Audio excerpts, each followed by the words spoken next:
say. I am the Joint Chairman of the National Garment Fair.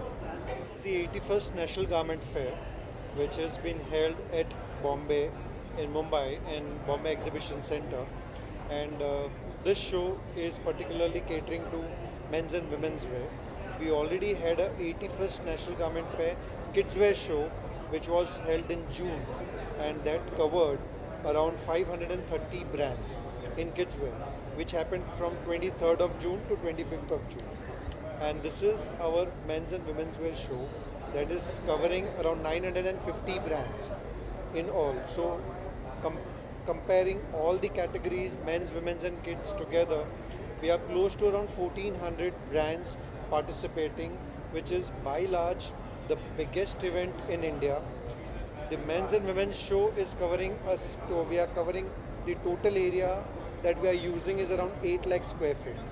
And for for kids wear that we used was around 5 lakh square feet. So in all, we are in gross using close to 13 lakh square feet area, which is by large the biggest in India. I would repeat it regularly. This was an experiment that we tried when we thought of splitting the show, and we were really double-minded about this because we were, number one, scared of splitting the entire July show, because our July shows are usually the main show of the season, of the year, because it's a festival season show, and splitting that in two was a big decision. But first, if I talk about the kids wear show that happened in June, we had a tremendous footfall which had close to around 15,000 plus visitors, and this being our first day, we had a phenomenal start till now, and we are expecting a good number of visitors, close to 40,000 visitors covering both the categories, kids and men's and women's. So we are expecting a close to 40,000 plus visitors from all the three categories out after we complete this 3-day show. All the exhibitors that are participating with us for years and even in this show, they all are our primary members. So basically, like you said, we don't have any particular selection criteria. All our members are eligible to be a part of the National Garment Fair, depending on whether they get a stall in time, because the booking process is completely online. So we have around more than 5,500 manufacturer primary members, and the number of exhibitors that we usually cater to during these shows are close to 1,500. So yeah, there are many members who do not get a chance to be a part of it because maybe they are late in their registrations. So it is not any criteria from our end. The only criteria that we ask for is that you have to be a manufacturer primary member of the association, and only then you can be a part of the National Garment Fair. So this is the basic criteria that we always cater. Basically, from the exhibitor's point of view, the changes are according to their season requirement or their team's call or something. But the changes from our end were major. Like, we introduced many new things starting from the kids wear show. We have a complete interactive floor plan. We had a digital floor plan which covered our entire show on your phone like a Google map. If you are if you want to go from Hall A, Stall A to Hall 2, Stall B, now it will guide you digitally how to go from one hall to another and from one stall to the other stall. So these were some new developments. We offered free tea and coffee throughout the day for our visitors and exhibitors. So these were very first time new things that we tried, and we were been appreciated and things were taken positively. So yeah, these are changes mainly that come are the changes that come from our end. Exhibitor changes, you will see stalls are going big, stalls are growing big, they develop, they design their stalls according to their requirement. They look like a mall retail store. You will see them, you find them for 3 days. There are exhibitors who spend close to 15 to 20 lakh rupees for their stalls. Yes, these are the numbers in general that the exhibitors spend approximately when it comes to National Garment Fair. See, number one, I would say no businesses are small, no exhibitor is small. Only thing is they have a different format of working. So what they generally do is they opt for a smaller stall compared to a exhibitor who's opting for an extraordinarily big stall. And they both have their own business format, and they both have a great business during these 3 days. So it's not like what is different or what different can they do or what different are they doing. It is like they have their own way of working and they have their own style. So they have opted for a smaller store. It's not like they have a smaller business chunk. My point telling you is this, that it's not by the size of the stall which determines the kind of business or the generation of business that happens during the fair in that particular category. So there are basically what I mean to say is there are smaller stall of say 36 square meter must have done a business of close to 30 lakhs rupees compared to a bigger stall who must just have set a stall to build a networking platform, not technically aiming towards the numbers, and the business there maybe 15 to 20 lakhs because his whole purpose was networking, and these guys' whole purpose was business. So here you cannot say a bigger stall does a bigger business. Both have their own chunk of business. That is entirely the exhibitor's discretion and how to deal with the business. This is just a platform that we give them, wherein it can be a buyer and seller meet platform. It's a B2B platform. For this fair, I would say it has already been done. Our visions are usually for coming fairs, coming 3, 4, 5 years. How do we plan? So after this experiment, now we are very confident about this format of splitting the show in 2 parts. It helps us to cater to, like I previously told you, that we have 5,500 manufacturer members, and unfortunately because of this space restriction we were unable to cater to many of our manufacturers. But now after splitting the show in this way, we can cater to more manufacturers, more primary members of our association, and we can all bring them on board for this National Garment Fair.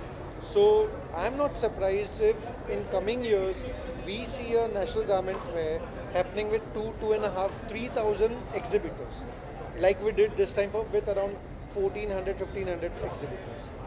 See, if you just take a round in the entire venue and you tell me where do you see the sentiment of such restrictions in any of these stores.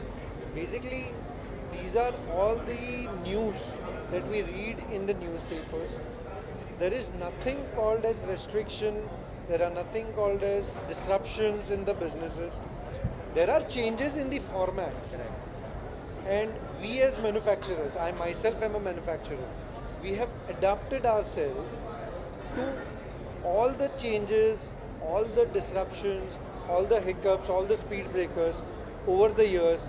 And in fact, I would say COVID made us so adaptable that after COVID we have learned how to handle situation, and we try to make our business run even after that. Why I'm saying this, you can visit any of the stall and you'll see the kind of energy, the kind of business they are generating.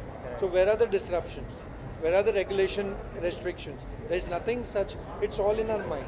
So that's the way we play around with them.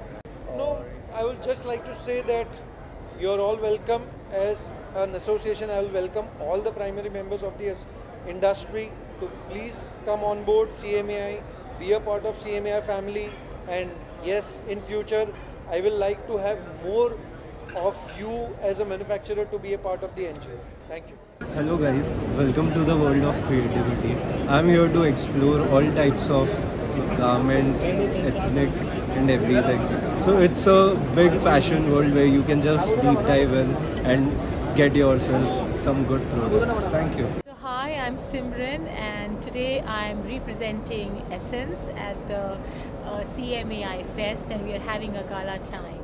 We, Essence, are a couture brand, and we cater to everything that women can imagine wearing. So we have a lot of cut sets, linen cut sets, to stoles, to stitched saris, and designer classic gowns.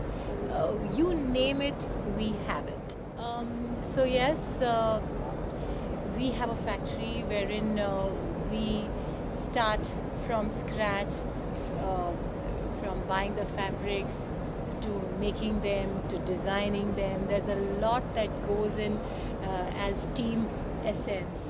We come up with new innovative ideas and designs and classic pieces, and everybody who walks in our store is always giving me one classic statement that you have something different to offer, and we are very happy and grateful that we are doing a good different job here. Yes, so the owner of Essence, Mr. Atul, has literally given his like a good 3-4 days and made this whole place look like a bride, you know. So everything is so exclusive, and we've played with the grays and the gold, and this is matching with the whole setup of our exclusive pieces. So we had to do justice. Exactly, we have to do justice to it. So you can look at the decor, it's looking grand. So yeah, we just wanted to showcase what we do, where we are coming from, and what we have to offer.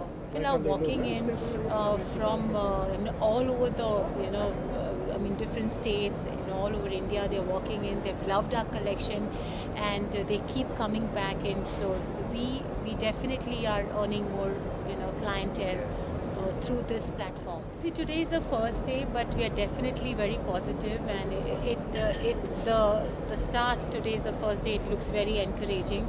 We've got very good feedback, and I'm looking forward to the other 2 days to be a very good. They should just be innovative, and they should be creative, imaginative, and it's just not your couture pieces that you're showcasing. You also have to make sure that you are in sync with the decor like this. You are confident in your, not only in your pieces, but with your one-on-one interaction with your clientele. It's like a built-up relationship that you have with everyone that walks in, and the relationship that you create then after with your clientele. So we have people who we are affiliated with from many years now. So that's what any new couture brand should look forward to. Yeah, like a whole package with a smile. Yes, bang on, confident, creative.